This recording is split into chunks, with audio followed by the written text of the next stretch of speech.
दोस्तों आज जानेंगे कि हमें अपने गन्ने की फसल में फरवरी में कौन कौन से ऐसे कार्य करने चाहिए जिससे हमारी फसल की जो पैदावार है वो ज़्यादा मिले, इसके साथ साथ जो लागत है वो भी काम आए। तो इसमें सबसे पहला जो कार्य है वो ये होता है कि फरवरी लगते ही हमें जो हमारी जो फसल है गन्ने की, जो अर्ली फसल होती है, अर्ली बुवाई होती है, उसकी जो हम कटाई प्रारंभ कर दें, क्योंकि इस समय ऐसा मौसम हो जाता है यदि हम फरवरी में कटाई शुरू कर देते हैं तो उसमें जो पेड़ी गन्ना है वो अच्छा फूटने लगता है। और हमें जो जनवरी होती है, जनवरी में यदि हम गन्ने की कटाई करते हैं तो उससे पेड़ी कम फूटती है। तो हम अपनी गन्ने की जो फसल रह गई है, जो अर्ली बोई गई है, उसकी जो पैदावार है हमें ज़्यादा मिलती है।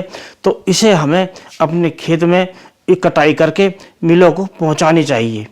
उसके बाद जो दूसरा कार्य ये होता है कि जो हमारी अंतर फसल बोई गई हैं, जैसे गन्ने के साथ गेहूं की फसल बोई गई है, आलू की फसल बोई गई है, या सरसों की फसल बोई गई है, मसूर की फसल बोई गई है, या सरसों की फसल बोई गई है, इस प्रकार ये अंतर फसल बोई गई हैं। यदि कोई फसल पक जाती है तो उसकी हमें हार्वेस्टिंग करनी चाहिए।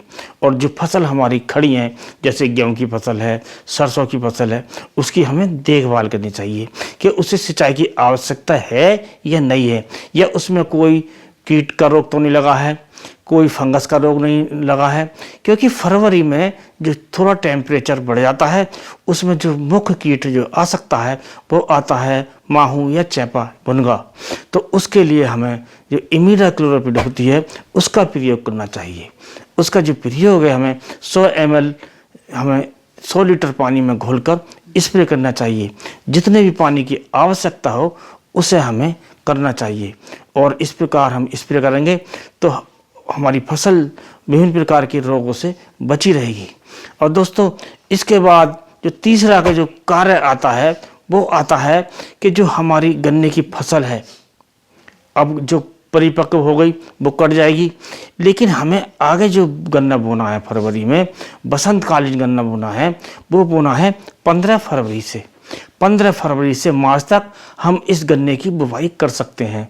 और उसके लिए हमें अभी से शुरू कर देना चाहिए कि सबसे पहले तो हमें जो बीज का इंतज़ाम है वो कर लेना चाहिए। जो हमें कौन सा बीज बोना है, कौन सी वैरायटी बोनी है, कहाँ से लेनी है, उसका जो पहले से ही इंतज़ाम कर लेना चाहिए।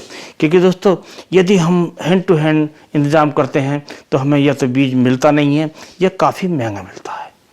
और दोस्तों चौथा जो कार्य है वो ये है कि हम शुरू फरवरी हमें ये काम करना चाहिए कि 15 दिन पहले यदि हम गन्ना बोते हैं तो उससे 15 दिन पहले, यदि हम 15 फरवरी को गन्ना बोना है तो 1 फरवरी, 2 फरवरी, यदि हमें 30 फरवरी को गन्ना बोना है तो आपको जो गन्ना है उसके लिए आपको जो भूमि शोधन है उससे करने के लिए ट्राइकोडर्मा 2 किलो प्रति एकड़ के हिसाब से लेकर उसे थोड़े गोबर के खाद में मिलाकर छायादार स्थान पे रख देना चाहिए, जहाँ पर आपका जो गोबर रखा हुआ है उसमें सूर्य का सीधा प्रकाश ना पड़े।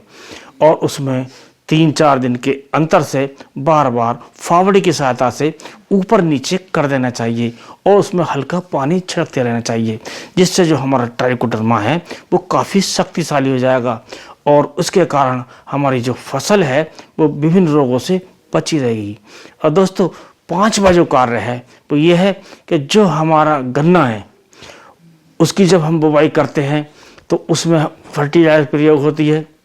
और फर्टिलाइजर प्रयोग हम कभी कभी नहीं कर पाते हैं क्योंकि जो फर्टिलाइजर है, जो DAP वगैरह है, उनकी शॉर्टेज हो जाती है। पिछली बार भी काफ़ी शॉर्टेज हुई थी, और उसके कारण हमारा जो गेहूं की फसल है वो बुवाई में लेट हुई।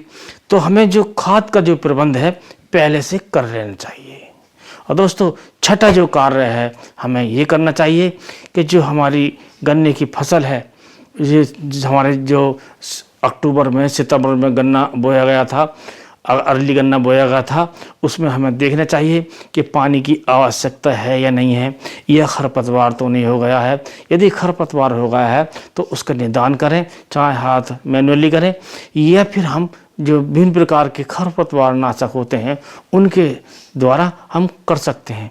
और दोस्तों 7वां कार्य जो हमारा है, यदि हमें फरवरी के लास्ट में गन्ना बोना है और क्योंकि इस समय उसमें कोई फसल खड़ी है, वो फसल की हार्वेस्टिंग नहीं हुई है, इसलिए जो गन्ना हमारा 1 महीने लेट हो जाएगा। इसलिए अभी से आप जो नर्सरी है उसे तैयार कर लें।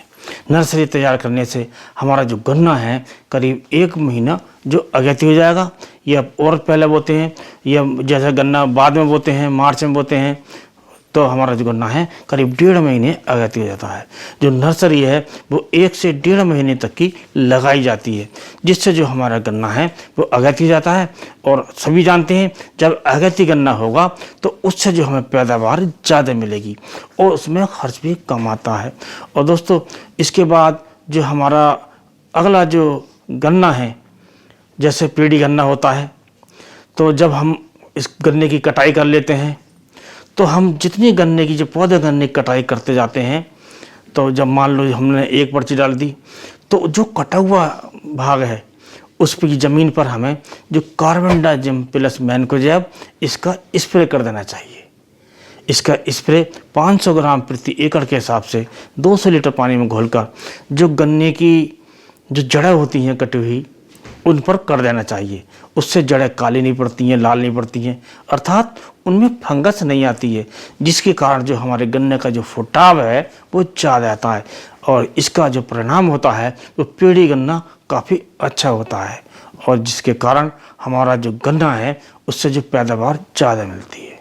तो दोस्तों आज का वीडियो आपको कैसा लगा कमेंट्स अवश्य कीजिए, और अगले जो वीडियो हैं चैनल पर और आने वाले हैं उन वीडियो को देखते रहने के लिए चैनल को सब्सक्राइब अवश्य कीजिए।